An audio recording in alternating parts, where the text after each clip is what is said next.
Tome It May Concern. Forget movies. Even tabloid TV makes me feel inadequate.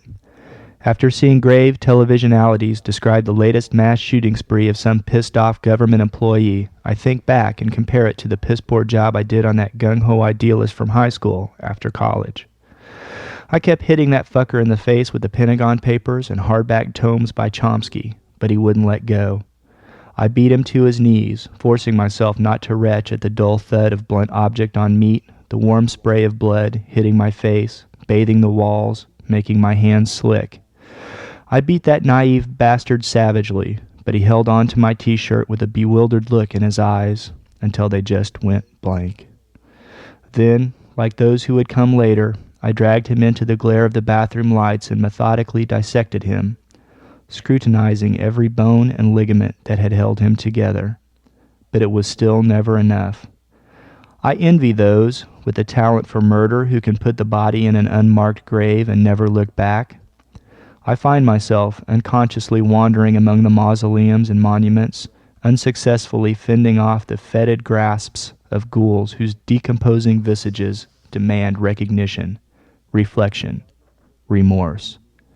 And regardless of what the hitmen in the movies say, they don't ever get any easier.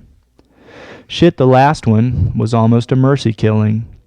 It was this young man in love, a post-punk neo-yipnik who had found a beautiful hippie chick in a community of peaceful, committed activists. He was sure he'd be part of a beautiful new world. I found him gutted in the basement of the woman's apartment. He was trying to hold his insides with his arms, but they kept slipping onto the floor where everyone could see them. He crawled from her place and leaned on his friends for a while, but he couldn't handle smearing them with his gangrenous guts every time they tried to help. He begged me to kill him, and I tried. But hope is a strong magic, and I see him still, more often than the others because he never got buried, and he never got better. He wanders the boneyard in constant agony, hoping for a past that never was. And when I'm alone, looking in the bathroom mirror, watching myself desperately trying to hold my insides in, I know that I have to carve that poor son of a bitch like a Christmas ham, because I can't dig myself out of this grave with that weeping bastard on my back.